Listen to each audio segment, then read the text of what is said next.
What is up, guys? It's your boy, he's finishable, Cacus, and today Grandmaster Nightfalls have just gone live within Destiny 2 Season of the Deep, and the currently available strike is the Lightblade, which is generally considered to be one of the hardest Grandmasters in the entire game. So, we have a guide showcasing 3 different builds, one for each different class, as well as a bunch of tips within the strike itself for how to make this Grandmaster as fast and easy as possible. And so, let's get started. Now, first things first, the modifiers you're going to need to know about are, firstly, the champions are going to be Barrier and Unstoppable. Now, on top of that, we have an Arc Threat, and then the Surges are going to be Arc and Void, and lastly we have overcharged grenade launchers. So moving on from there, starting with my Titan build, I was using a Striker Titan, of course, to capitalize on that extra arc damage. So we've got Pulse Grenades here combined with Touch of Thunder and Knockout. The fragments are going to be Spark of Recharge, Spark of Shock, Spark of Ions, and Spark of Magnitude. The featured exotic armor piece is the Armamentarium, because if 1 grenade is good, 2 is even better. And then moving on to the weaponry, so the most simplistic weapon choices are going to be firstly the Arbalist to deal with those barrier champions, and then, if you have it, the craftable Nation of Beasts hand cannon to deal with those unstoppable champions. This is the new best arc hand cannon for PvE in the entire game by a pretty wide margin in my opinion. So those weapons are going to be fantastic, but obviously I didn't want to have all of us use the same weaponry because your loadout is going to depend on what you have. So what I actually ended up using is firstly the Revision 0. So exotic primaries, especially the ones that got buffed in the mid-season update last season, like pulse rifles, are performing really well even in Grandmasters because they dump truck red bars. And the Revision 0 has built-in anti-barrier rounds, and, you know, it's actually pretty good against higher tier enemies because of its exotic ability doing those really powerful shots. Now, in addition to that, I'm using the Forbearance. This has Ambitious Assassin plus Chain Reaction. Soul Drinker is going to heal you, arguably one of the best grenade launchers in the entire game, and obviously boosted damage because it's arc and a grenade launcher. Then lastly, I have the Hothead, just a fantastic arc rocket launcher here for that DPS. Moving on from there, in terms of my armor mods, I have Arc Siphon, Font of Wisdom, and then Heavy Ammo Finder, but Kinetic Siphon with the Revision 0 is a pretty good idea as well. Then I've got Firepower and Grenade Kickstart on my arms. After that, I am using double arc resistance. I would recommend that because of the boss. I do have a void resist, but if you can fit on a concussive dampener, that's a great idea as well.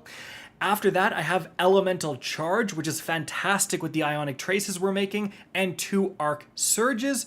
Moving on from there, we've got a Distribution and a Time Dilation, and lastly, a Bomber. Now, moving on from there to the Hunter, we've got the Night Stalker. And guys, having an invisible Hunter in this Grandmaster is pretty much required. So to accomplish this, we have Mobius Quiver, Gambler's Dodge, Vortex Grenades, Trapper's Ambush, plus Vanishing Step as our aspects for just constant invisibility. Then we've got Echo of Cessation, Echo of Persistence, Echo of Obscurity, and Echo of Starvation as our fragments. Now, the featured exotic, of course, is the Aeon Swift with Sect of Insight. This is going to make it so that when you finish mini-bosses like champions, you are going to drop heavy ammo for your teammates. Now, this is actually better than normal within Lightblade because there's a bunch of Lucian Hive. When you finish them, not their ghost, when you finish actually them, they also drop heavy ammo. And during the boss fight, there's these like Lightblade Swordbearer Knights. Those also count as mini bosses that drop heavy ammo. So again, the amount of enemies you can finish for heavy ammo is higher than normal in this strike, so we're going to capitalize on that. But moving on to the weaponry, First of all, the Wish Ender. Again, built-in anti-barrier rounds, and it hits like an absolute truck, despite being a primary weapon and getting infinite ammo. And we're pairing that with with the Enigma. That's right, a Void Glaive. Remember, we have unstoppable glaives this season, and I mean, as you can see, when you're blocking with a glaive, you can still tank a full slam from the boss. Yeah, that's pretty decent. And then after that, for the heavy, we are using a Red Herring, a Void Rocket Launcher, of course, Impact Casing, Field Prep, Frenzy. It's craftable, which is fantastic. And the reason we're using double Voids is to gain the advantages of all of the different seasonal artifact perks that buff Void. Obviously, for me using Arc, I'm using all those seasonal artifact perks that buff Arc stuff, right? So obviously spec into those insane passive perks. They're just going to make your build even better. But after that, for the armor mods, we have Heavy Ammo Scout, Kinetic Siphon, and Heavy Ammo Finder. Then we've got Bolstering Detonation, Momentum Transfer, and another Bolstering Detonation. After that, we've got the trifecta of different resistances. I would actually recommend 2 arcs, but I digress. After that, we have Stacks on Stacks, Harmonic Scavenger, and Invigoration. Then after that, we've got Reaper as a great orb generator, Proximity Ward importantly, and Special Ammo Finisher. So those last 2 mods are, again, just to kind of really make those finishers you're getting on those champions and so on because of the Aeons even better, even more profitable. Now they're generating special ammo too. You're just getting a lot of advantages for doing what you would already be doing. Now, moving on from there, we have the Warlock here, a Dawnblade with Well of Radiance. We've got Healing Rift, Celestial Fire, Healing Grenades. We're doubling down on the healing. We've got Touch of Flame combined with Icarus Dash. Then we've got Ember of Torches, Ember of Searing, Ember of Mercy, and Ember of Solace. Now, the featured exotic is actually the Phoenix Protocol, where kills and assists while you're in a well will give you a ton of super energy. This is to just spam as many wells as possible. Then for the weaponry, we do have firstly a Riptide, just a great general purpose weapon. It's going to deal with unstoppables as well, and can even deal with the barriers by simply freezing them. They can't deploy their bubbles if they're frozen. And then after that, we are using a Nation of Beasts. Again, this is kind of the unstoppable designated teammate. And then lastly, we do have a Galahorn. If you are running rockets, you should really try to have someone in your fire team running Galahorn. The amount of damage you can put out by just one Galahorn round and then the other 2 teammates firing just one of their rockets is enough to deal with pretty much all of the champions and Lucian Hive and that stuff within this strike. Now, moving on, for the mods, we have Arc Siphon, we have Heavy Ammo Scout, and Heavy Ammo Finder. Then we've got Grenade Kickstart and Impact Induction. After that, we've got Concussive Dampener and Double Arc Resistance. Then after that, we've got Insulation, Innervation, and Recuperation. And then after that, guys, we do have Reaper combined with Powerful Attraction. Pretty fantastic if you're spamming Healing Rifts all the time. And then a Bomber. Now, moving on from there to the tips for the strike itself. So you're going to start things out in this area here, and the boss is going to be kind of at the far end of this arena. So what you actually need to do is just pump some damage into the boss. You can ignore all the other adds at first, and you can do enough damage to the boss to just make him leave. And obviously, you'd rather, if you are going to deal with the champions and other enemies, do it without the boss shooting you, right? Now, in past seasons, you've actually been able to just go invisible and run past all of these guys, and these champions at the starting zone did not count towards a platinum rating. This season, I'm not sure. We went the better safe than sorry approach and did kill these 2 barrier champions, but it's up to you. Now, moving on from there, you're going to get to this section here, and this is one of the more difficult sections because you have multiple champions and Lucian Hive spawns to deal with.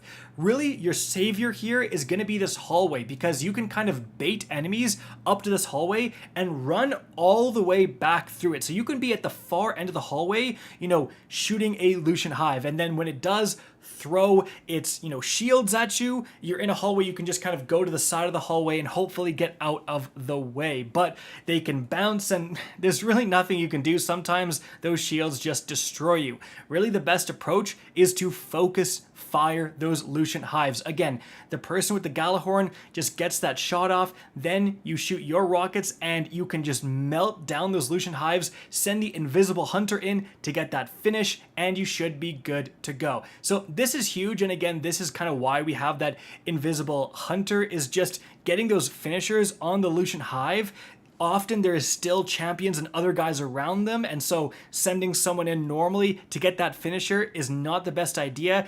Again, sending the Invisible Hunter in is definitely a much safer approach. Now, importantly, guys, once you do kill the first Lucian Hive and then that champion, you're going to have a bunch more adds that spawn. Another Lucian Hive is going to spawn, so kind of make sure that you're aware of what triggers these waves. So when you're dealing with a champion, don't do what I did and get, like, way too close and stuff like that. Kind of be back near that hallway, ready to kill the champion from afar, and then when the other guys spawn, you have a quick way to retreat.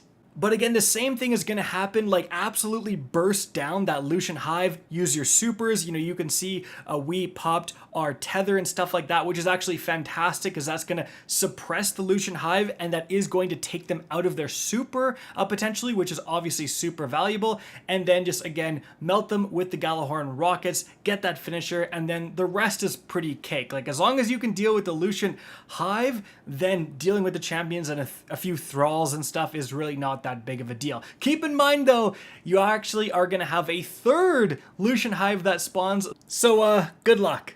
But moving on from there, you're going to come up to this section, and after killing a couple of the champions, you're going to be on the Ferry. Now, importantly, guys, with this Ferry, you can ride it, but you can also jump off. And we kind of jumped off out of some necessities here. But if you do jump off and you take things a little bit slower, it is an easier way to deal with the adds and especially the shriekers that do shoot you. So just keep that in mind. Now, when you get to this part here, just remember to, I would kind of say, don't split up. Make sure that all three teammates are together so you can just melt down the one Lucian Hive, get the finisher, and then go for the other one. Keep in mind, like you can see here, I almost got hit with these like shield throws. So really be careful. The guy on the complete opposite side can potentially snipe you.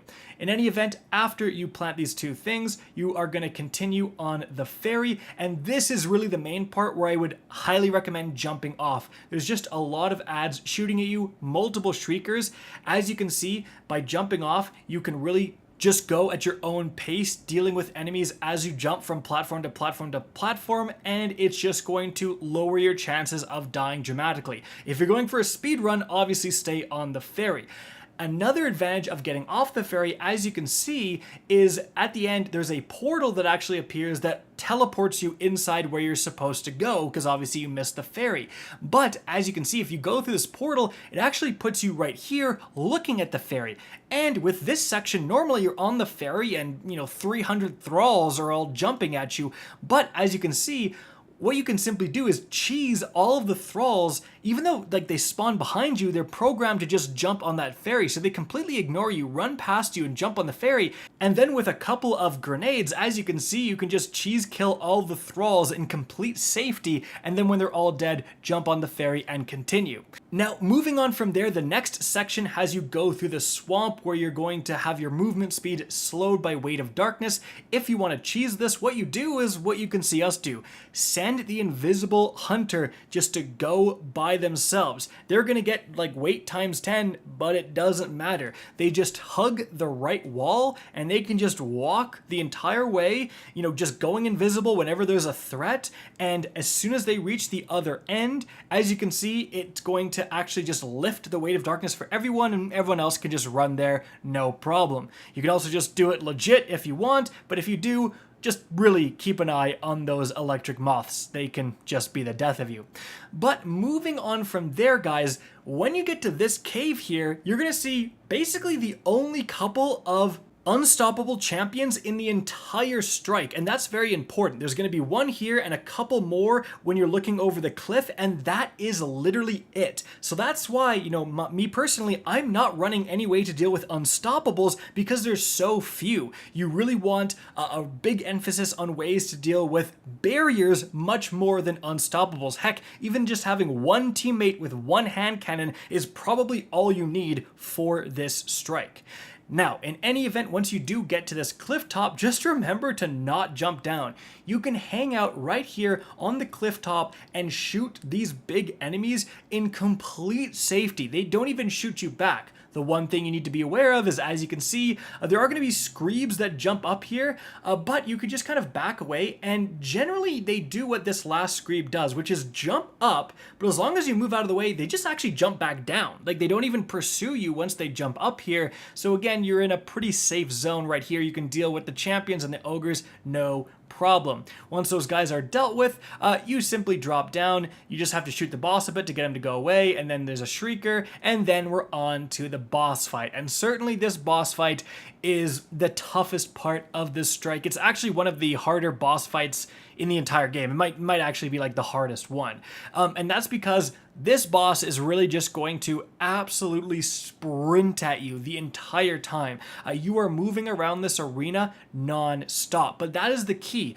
Keeping an eye on the boss and then moving around the entire arena and just kind of baiting him. If you get him to jump up on one side, you just go to the other side and do whatever you need to do there, right? If there's champions on one side, you can kind of ignore those champions, get the boss, bait the boss to the other side. Once he jumps up, then you go and you have some time to deal with the champions. Because the animations and the time it takes for the boss to kind of jump up and down are what is going to make him slower than your movement. And it's going to allow you to lure him somewhere and then run somewhere else and have some time to deal with, something going on the other side of the map. So just constantly be moving and kiting the boss around the arena. Now, importantly, you have a bunch of enemy spawns tied to the boss's health. So the first third, the first chunk of his health, you can lower no problem. Once that is lowered, the boss will jump into the middle of the arena, and a bunch of hive are going to spawn on that same middle platform, including a Lucian Hive.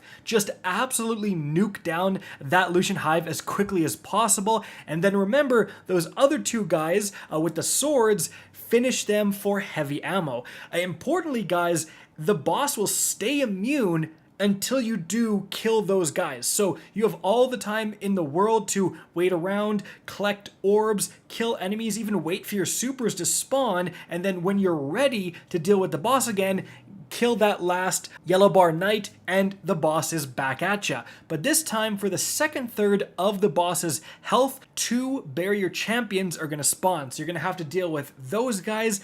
And then we also had 2 more barrier champions spawn when we got that second third down to about a half. And then once you lower his health, all the way down that second chunk, again, you have another Lucian Hive that spawns. And then in that final third of his health, yet again, when that gets down to about halfway, 2 more champions are going to spawn that you have to deal with. Now, during those times, during those champion spawns, you can either kind of get the boss again to the opposite side of the map and then bum rush the champions, plant your well for the champions, honestly, kill them as quickly as possible before the boss gets to you, or you can split your team up, almost have one person dedicated to cutting the boss around the map, having that boss's aggro, while the other 2 people go and deal with champions without the boss, hopefully without the boss in hot pursuit.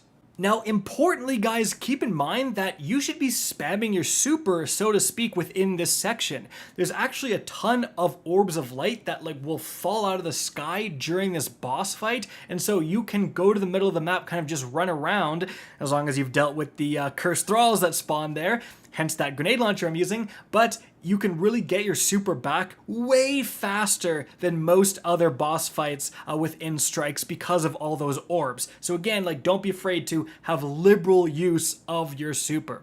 And guys, that's pretty much it. It's just baiting the boss and hoping you don't get sniped from across the map. Again, if you do, really just use your momentum to to get the boss to follow you away from your downed teammates, and then kind of rush back, get the res, get everyone up, and then start moving around again. Momentum is key. You almost never want to stay still unless you're melting champions. Guys, that's it for the video. Hope you enjoyed and found this informative. If you did, please remember to help me out by simply rating and especially sharing this video.